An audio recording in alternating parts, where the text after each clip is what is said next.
اللہ رب العالمین نے ثعلبہ بن عبد الرحمن کا انتقال ایسی جگہ پر رکھا، آپ صلی اللہ علیہ وسلم کے زانوں پر اس انسان نے دم توڑا، کیونکہ گناہ کو اس نے اتنا بڑا گناہ سمجھا۔ جو تحفہ ہے وہ اب دیا جا رہا ہے۔ جب ان کا غسل ہوا، جب ان کو لے جایا جا رہا تھا، صحابہ نے دیکھا کان یمشی رسول اللہ صلی اللہ علیہ وسلم علی اصابع رجلہ، کہ آپ صلی اللہ علیہ وسلم اپنی پیر کی انگلیوں پر چل رہے ہیں۔ کبھی آپ صلی اللہ علیہ وسلم دائیں چل رہے ہیں اور کبھی آپ صلی اللہ علیہ وسلم بائیں چل رہے ہیں۔ عمر رضی اللہ عنہ کو یہ آپ صلی اللہ علیہ وسلم کا چلنا کچھ پریشانی والا نظر آیا، راستہ خالی ہے، پھر آپ ایسے کیوں چل رہے ہیں کہ اللہ تعالیٰ نے اس آسمان سے اس زمین پر اتنے فرشتے نازل کیے، اتنی تعداد فرشتوں کی ہے اس ثعلبہ بن عبد الرحمن کے لیے، وجہ سے مجھے جہاں کہیں جگہ دکھائی دے رہی ہے میں وہاں پر پیر رکھ کر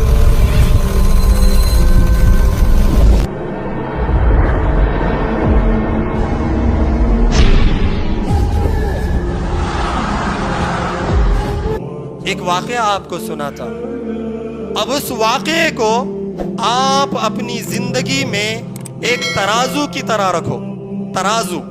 آپ اس واقعے کو اپنے آپ میں رکھ کر سوچو، کیا یہ صحابی جس کا ذکر ابھی میں کرنے والا ہوں وہ بہتر ہے یا پھر ہم؟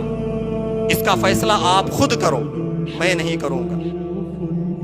میرے عزیز بھائی، اللہ کے رسول صلی اللہ علیہ وسلم کے زمانے میں ایک نوجوان شخص تھا جس کا نام تھا ثعلبہ بن عبد الرحمن، اور اس نوجوان کی عمر کتنی تھی؟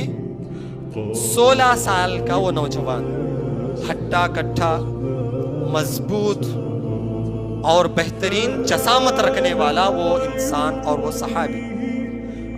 ایک دفعہ ایسا ہوا کہ اللہ کے رسول صلی اللہ علیہ وسلم کو ایک کام یاد آ گیا، جس کی وجہ سے آپ صلی اللہ علیہ وسلم نے مجموعے میں دیکھا۔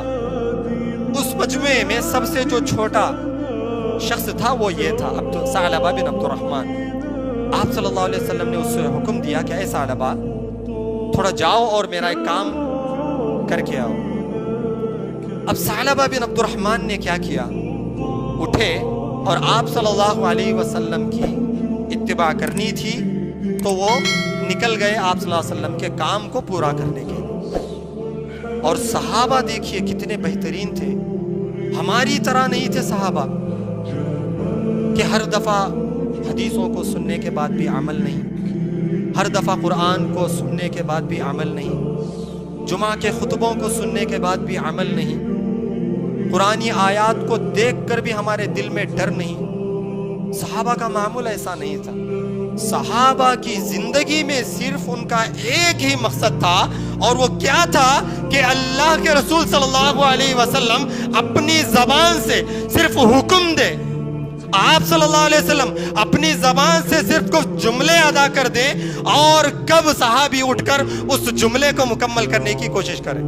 آپ صلی اللہ علیہ وسلم اٹھ کر کب صحابہ کو ایک حکم دیں، ایک نیکی کا کام بتائیں، اور کب جو ہے صحابی اس کام کو سن کر، اس حکم کو سن کر اس پر عمل کرنے کی کوشش کریں۔ یہ تھا صحابہ کا معمول، اور صحابہ ایسے ہی تھے۔ جیسے ہی سنا آپ صلی اللہ علیہ وسلم نے ایک کام کے لیے بھیجا تو سیدھے جانے لگے۔ اور آج کے دور کی طرح اس دور میں پکی مضبوط دیواریں نہیں ہوتی تھی۔ آج جس طرح اینٹیں ہیں، سیمنٹ وغیرہ ہے، گرینائٹ سے ویٹریفائیڈ ہے، اور بہترین سے بہترین مکانات موجود ہیں آج کے دور میں، وہ دور ایسا نہیں تھا۔ کیچڑ کا جس پر پوتا لگایا کرتا تھا ویسی دیواریں ہوتی تھی، اور کھجور کی پتیوں سے بنائی ہوئی دیواریں۔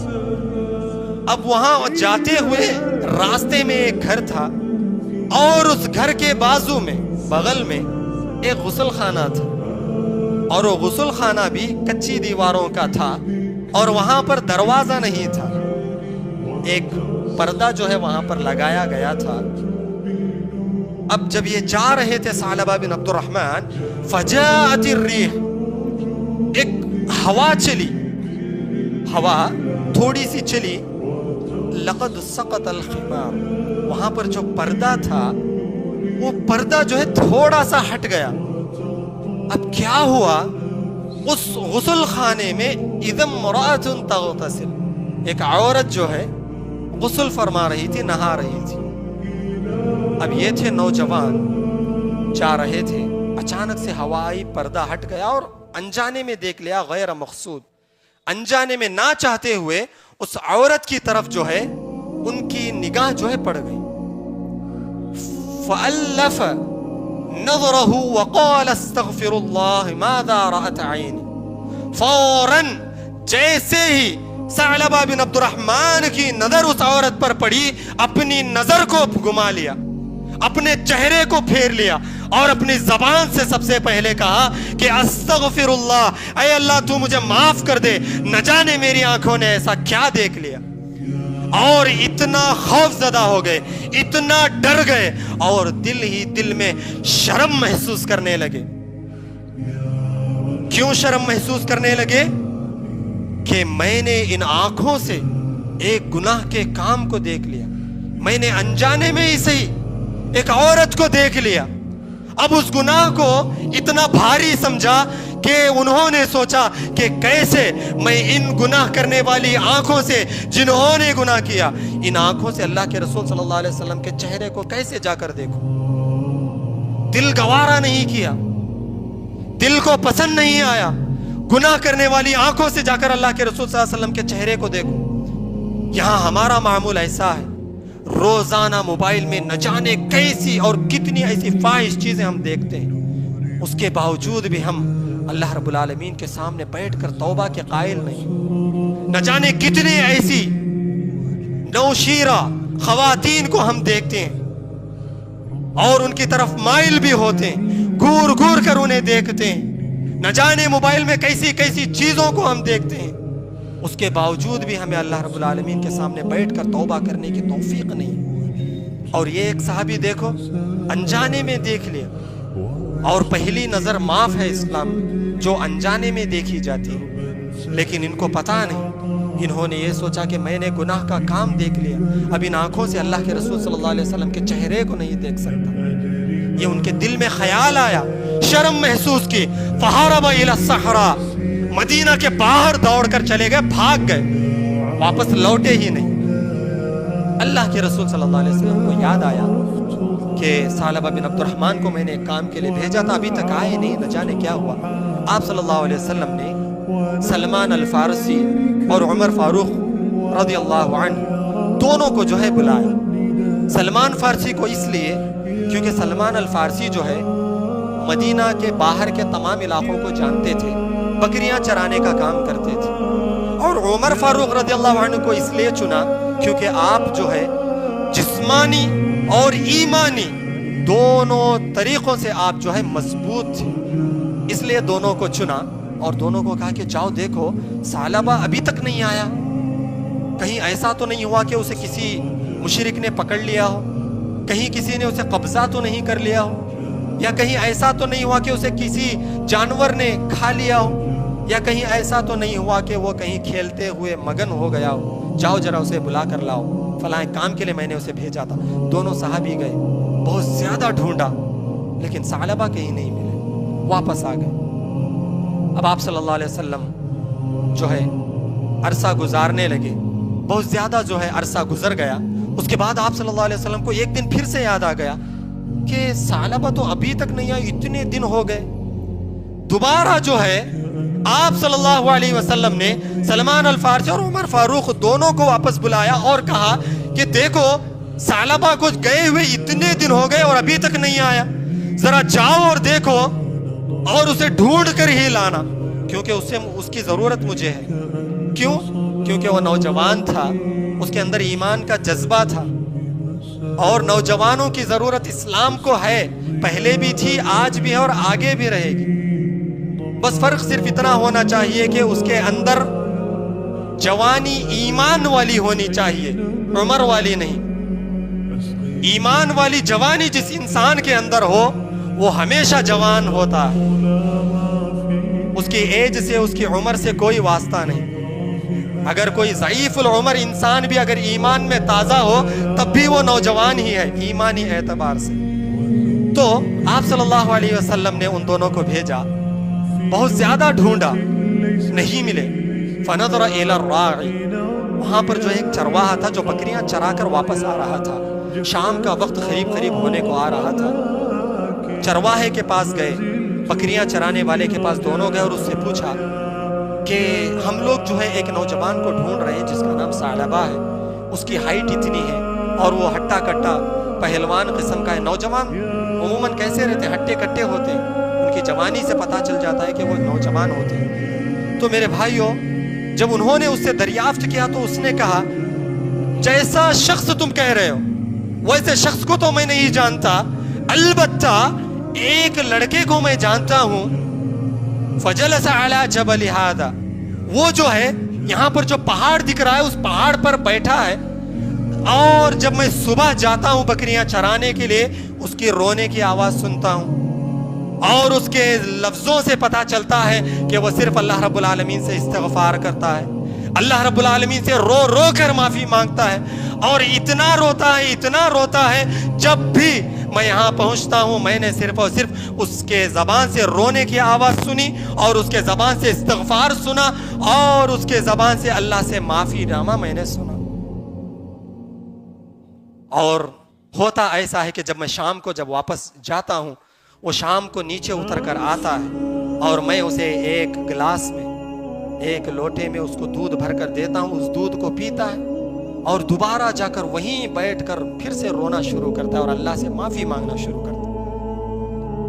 اب دونوں نے جو ہے انتظار کیا, شام کا وقت جب ہو چکا تو ہوا ایسا کہ ثعلبہ بن عبد الرحمن اسی وقت نیچے اتر کر آئے.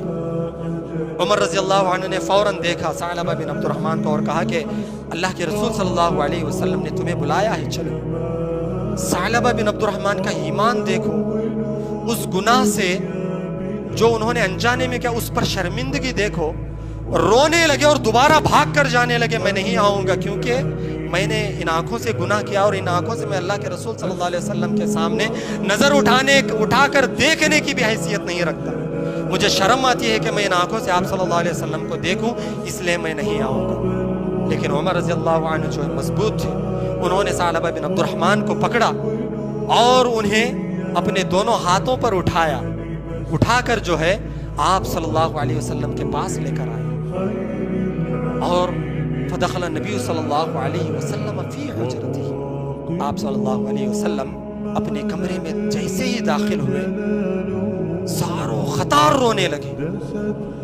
ادھر سے عمر رضی اللہ عنہ بھی رو رہے اور سلمان الفارسی بھی رو رہے اور جتنے صحابہ وہاں موجود ہیں سارے کے سارے ثعلبہ بن عبد الرحمن کو دیکھ کر رو رہے ہیں. کیوں؟ کیا ہوا تھا؟ ہوا ایسا کہ فذلک ہوا کالفرح المنتور, اس ثعلبہ بن عبد الرحمن کا اس ایک گناہ کے شرمندگی پر, اس ایک گناہ کو اپنے دل میں بھاری سمجھنے کی وجہ سے اور ندامت کی وجہ سے اس نے رو رو کر اللہ رب العالمین سے استغفار کر کر کے اپنی حالت ایسی بنا لی تھی. فہو کالفرح المنطوق, منطوق کہتے ہیں جو انڈے سے نکل کر جو مرغی کا بچہ جیسے نکلتا ہے, مرغی کا بچہ جو ابھی ابھی انڈے سے نکلتا ہے وہ کیسا ہوتا ہے؟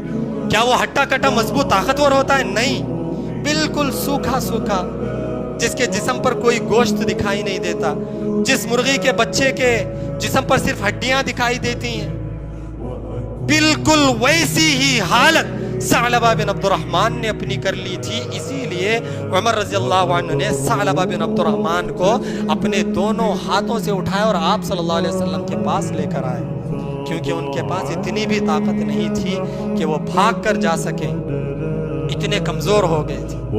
اسی لیے آپ صلی اللہ علیہ وسلم نے ان کو دیکھ کر رونا شروع کیا اور آپ صلی اللہ علیہ وسلم نے ان سے ماجرا پوچھا کہ بتاؤ ثعلبہ کیا ہوا, تم نے اپنی حالت ایسی کیوں بنا لی؟ کیا کسی نے تمہیں مارا؟ کیا کسی نے تمہیں ظلم دیا؟ کیا کسی نے تمہیں قید میں رکھا؟ کیا ہوا بتاؤ.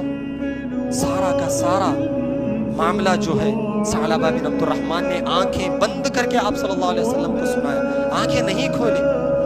کیوں؟ آپ صلی اللہ علیہ وسلم کو دیکھنا پسند نہیں تھا ان گناہ کی ہوئی آنکھوں سے۔ سارا ماجرا سنایا آپ صلی اللہ علیہ وسلم نے۔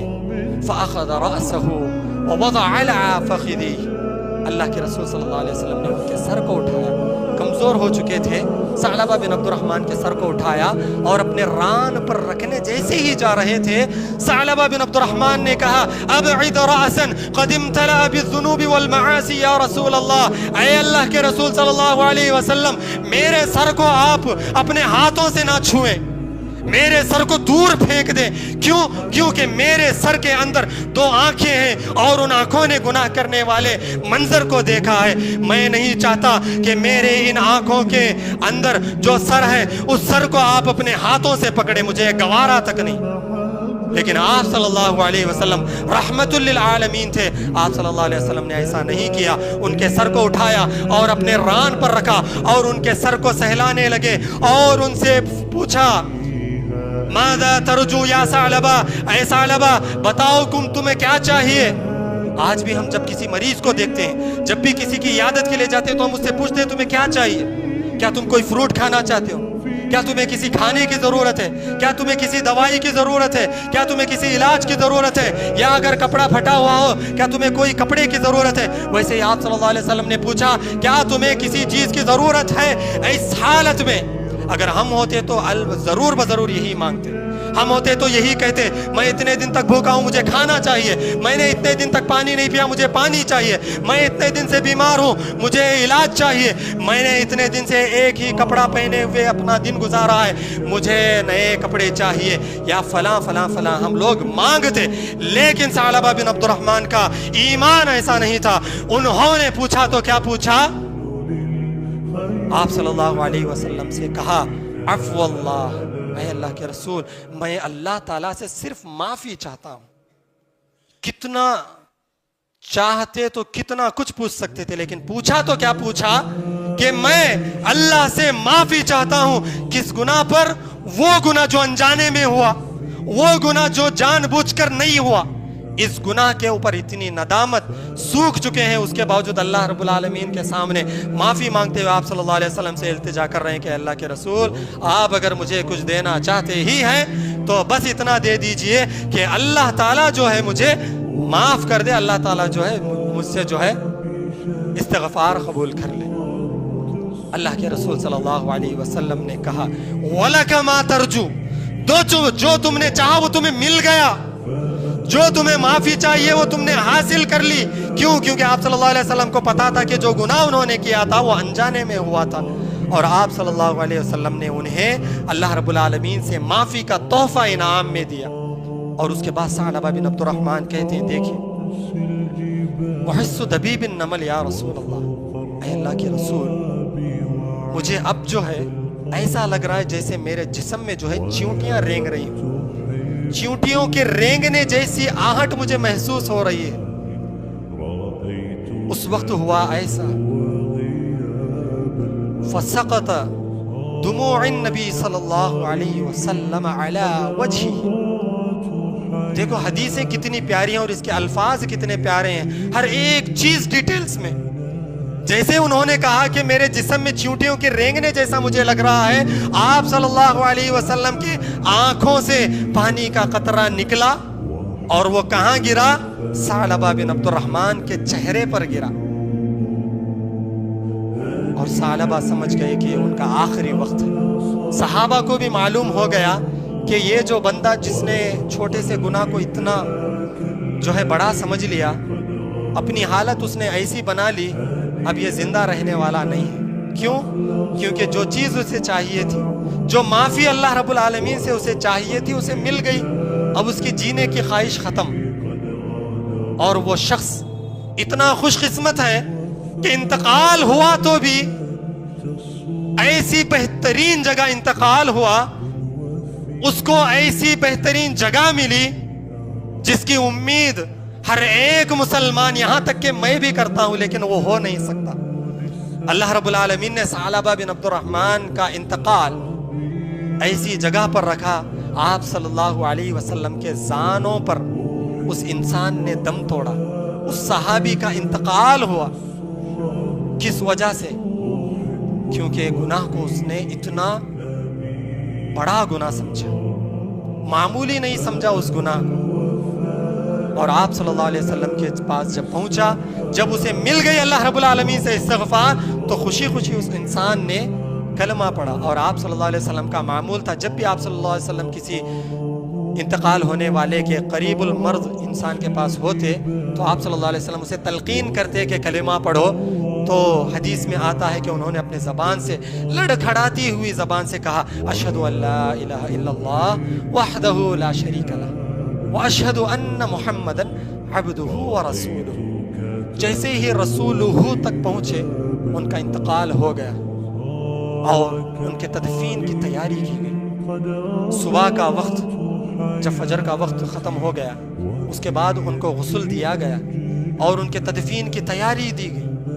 اور دیکھیے اس انسان کو، اس ثعلبہ بن عبد الرحمن کو زندگی میں 3 تحفے ملے۔ ایک تحفہ اللہ کے رسول صلی اللہ علیہ وسلم کے زبانی اللہ تعالیٰ کی معافی مل گئی۔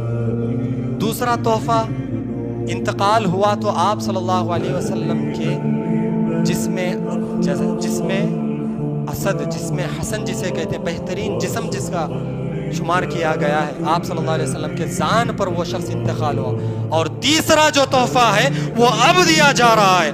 جب ان کا غسل ہوا، جب ان کو لے جایا جا رہا تھا، صحابہ نے دیکھا کان یمشی رسول اللہ صلی اللہ علیہ وسلم علی اصابع رجلہ، کہ آپ صلی اللہ علیہ وسلم اپنی پیر کی انگلیوں پر چل رہے ہیں۔ کبھی آپ صلی اللہ علیہ وسلم دائیں چل رہے ہیں اور کبھی آپ صلی اللہ علیہ وسلم بائیں چل رہے ہیں، کبھی ادھر کبھی ادھر، ایسے ہی آپ صلی اللہ علیہ وسلم کودتے جا رہے ہیں قبرستان کے لیے۔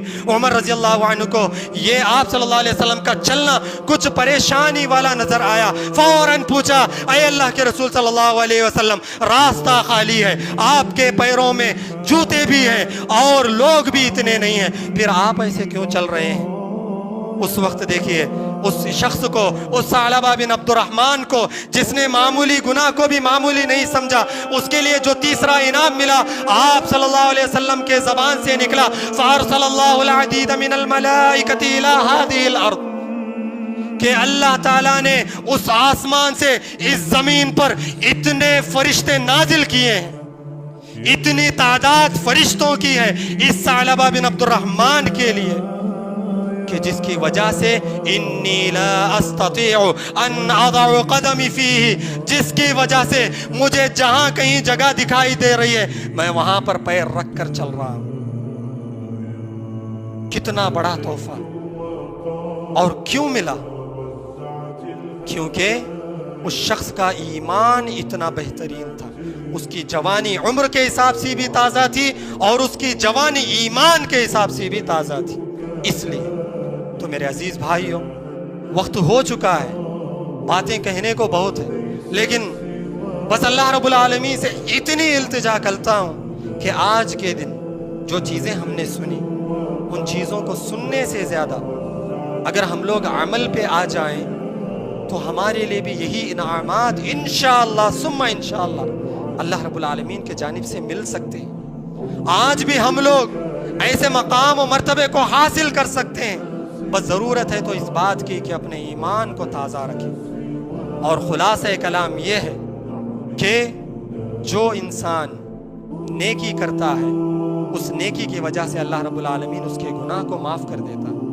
اور ویسے ہی حدیث میں جب آتا ہے کہ جب انسان نیکی کے بعد گناہ کرتا ہے تو اللہ رب العالمین اس گناہ کے بدلے میں اس کی اس نیکی کو بھی برباد کر دیتا ہے۔ اور تیسری جو اہم بات مجھے کہنی ہے وہ یہ کہ کوئی بھی گناہ ہو، چاہے چھوٹا ہو یا بڑا ہو، وہ گناہ ہی ہے۔ کوئی بھی چھوٹا یا بڑا گناہ وہ گناہ ہی ہے۔ اور ہم اہل سنہ والجماع جو اپنے آپ کو اہل حدیث کہتے ہیں، مسلمان کے لقب سے جانے جاتے ہیں، ہمیں دلیل ضروری ہے۔ تو ہمارے سامنے ایک بھی دلیل ایسی موجود نہیں کہ جس میں یہ بتایا گیا ہو کہ تم یہ گناہ کر سکتے ہو۔ گناہ کرنے کی کوئی بھی دلیل نہیں، اس کے باوجود ہم گناہ کر رہے ہیں۔ تو لہذا ہمارے لیے صرف ایک ہی مقصد ہونا چاہیے کہ ہم لوگ کثرت سے نیکیاں کریں، اور ان نیکیوں کو کرنے کے بعد ان نیکیوں کو برباد کرنے والے اعمال کرنے سے ہم اپنے آپ کو بچائیں۔ تو لہذا میں اللہ رب العالمین سے دعا کرتا ہوں کہ اللہ رب العالمین ہم تمام لوگوں کو، آج جتنے بھی لوگ یہاں پر موجود ہیں، جتنی میری مائیں اور بہنیں اور جتنے بچے اور جتنے بزرگان اسلام جنہوں نے میری زبان سے ان حدیث اور قرآن کی باتوں کو سنا، میں دعا کرتا ہوں کہ اللہ رب العالمین ہمیں اس کو سننے سے زیادہ عمل کرنے کی توفیق عنایت فرمائے۔ اور اللہ رب العالمین سے دعا کرتا ہوں کہ اللہ رب العالمین ہم تیرے سامنے آج موجود ہیں، اب تک ہم نے جو گناہ کیے، اے اللہ ہمارے ان تمام گناہوں کو، ہمارے آج کی جانے والی نیکی کو پسند کر کے ان تمام گناہوں کو معاف فرما۔ اور اے اللہ رب العالمین جو گناہ ہم آگے کرنے والے ہیں وہ صرف اور صرف تو جانتا ہے، اے اللہ ان آگے کرنے والے گناہوں سے تو ہماری حفاظت فرما۔ اور اے اللہ رب العالمین ہماری اب تک جو ہم نے نیکیاں کی ان نیکیوں کو قبول فرما، اور آج جو ہم لوگ نیکیاں کریں گے ان نیکیوں کو قبول فرما، اور کل قیامت تک جو نیکیاں ہم کرنے والے ہیں اے اللہ ہماری ان ساری نیکیوں کو قبول فرما۔ اور اے اللہ رب العالمین ہمارے ساری کی ساری نیکیوں کو ہمارے لیے قیامت تک محفوظ فرما، اور ان نیکیوں کے بدلے میں اے اللہ تو ہمیں جنت الفردوس میں اعلیٰ مقام عطا فرما۔ آمین۔